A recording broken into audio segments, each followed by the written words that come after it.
Himachal news 24/7। नमस्कार, स्वागत है आपका हिमाचल न्यूज 24/7 और मैं आपके साथ रीना सहोत्रा। चंबा जिला के डलहौजी विधानसभा क्षेत्र के मौन गांव में रास्ते की हालत बहुत ही खस्ता है। यहां पर गांव में पहुंचने के लिए जो पैदल रास्ता है उसकी हालत इतनी खराब है कि इस पर चल पाना मुश्किल हो पा रहा है। हालांकि सरकार जगह जगह पर नए नए गांव को सड़क मार्ग से जोड़ने का कार्य कर रही है, लेकिन अभी भी बहुत से ऐसे गांव हैं जहां सड़क सुविधा ना होने की वजह से गांव के ग्रामीण मूलभूत सुविधाओं से काफी दूर नजर आ रहे हैं। मौन गांव की बात करें तो यहां पर लोगों का जीना बहुत मुश्किल हो रहा है। यहां गांव में अगर कोई बीमार होता है तो उसे पालकी में बिठाकर इलाज के लिए ले जाना पड़ता है। उस दौरान उनका काफी समय बर्बाद हो जाता है।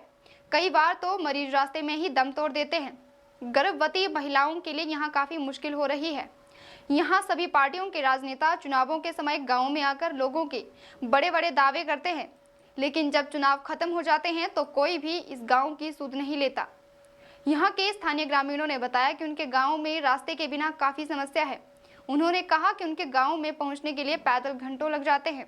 ग्रामीणों ने बताया, हमारे मौन गांव की ही नहीं, यहाँ आसपास के बहुत से ऐसे गांव हैं जहाँ सड़क सुविधा ना होने की वजह से वहाँ के लोगों को भी काफी परेशानी का सामना करना पड़ता है। उन्होंने सरकार से आग्रह किया है कि जल्द से जल्द उनके गांव को सड़क मार्ग से जोड़ा जाए ताकि उन्हें भी मूलभूत सुविधाएं मिल पाएं, वे भी आराम से अपनी बाकी का जीवन व्यतीत कर सकें। समस्या आप वैसे देख भी चुके हो, आप जहाँ से आए हो, है ना। रोड की समस्या से लेकर नेटवर्क से लेकर स्वास्थ्य सुविधा सब कुछ यहाँ पे समस्या ही समस्या है, बाकी कुछ नहीं है। अच्छे रास्ते हैं बिल्कुल, जहाँ से मतलब किसी को अगर कोई पेशेंट या किसी की डिलीवरी भी करवानी हो ना, किसी लेडीज़ की कोई प्रेग्नेंट होगा, हॉस्पिटल तक पहुँचाना हो तो यहाँ से चंबा तक जाना पड़ता है, जहाँ से कि यहाँ से रोड तक जाने के लिए दो या 2.5-3 घंटे लगते हैं, जो कि पालकी में उठा के ले जाना पड़ता है ना।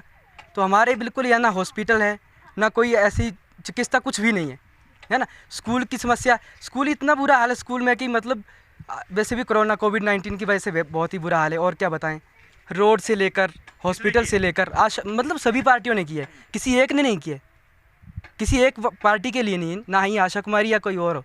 हमसे वादा किया गया था कि आपके लिए रोड नेटवर्क मतलब 4G नेटवर्क जो कुछ भी है और साथ में हॉस्पिटल की सुविधा देंगे।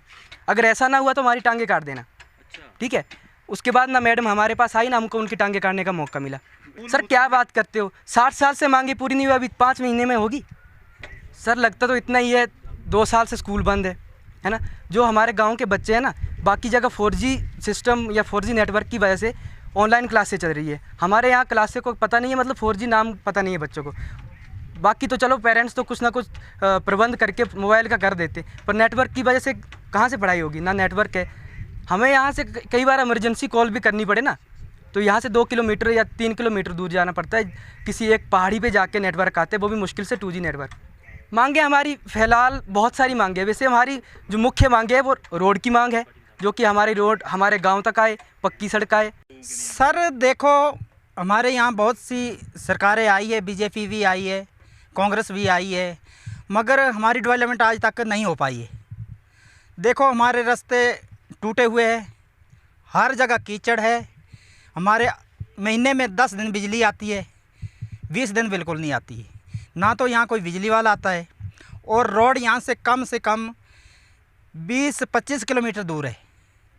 कोई भी समस्या हो जाती है, जैसे बूढ़ा बुजुर्ग आदमी कोई समस्या आती है, हमें बीमार हो जाता है, या कोई गर्भवती महिला होती जिसकी डिलीवरी के लिए हमें हॉस्पिटल में जाने तक दिक्कत आती है। अगर हमारा कोई भी मरीज़ है, वो हॉस्पिटल अगर टाइम सर ना पहुँचे तो उसकी रास्ते में मृत्यु भी हो जाती है। सर देखो, अभी मेरी एज हुई 40, तो मैं जितनी मेरी एज हुई तभी से मैंने तो मांग करते देखे हैं।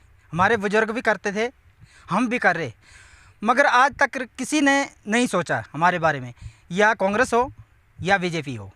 तो हम तो सर पिछड़े हुए जैसे जानवरों जैसे ज़िंदगी जी रहे, यहाँ किसी की सुनाई नहीं हो रही है। बने ये कीचड़ वाले रास्ते हैं, पक्के होने चाहिए, हमारे को रोड पहुँचनी चाहिए, जैसे हॉस्पिटल होने चाहिए, और बिजली ऑटो टाइम होनी चाहिए। यहाँ क्योंकि पहाड़ी इलाका है, बर्फ़ पड़ती है तो हमें बहुत समस्या होती है, ना तो हमारे यहाँ टावर है। हाँ, हमें कहीं भी कोई इमरजेंसी कॉल करनी हो तो यहाँ से 8 या 10 किलोमीटर ऊंची पहाड़ी के ऊपर जाके कॉल करनी पड़ती है। हिमाचल न्यूज 24/7 के लिए चंबा से जितेंद्र मेहरा की रिपोर्ट।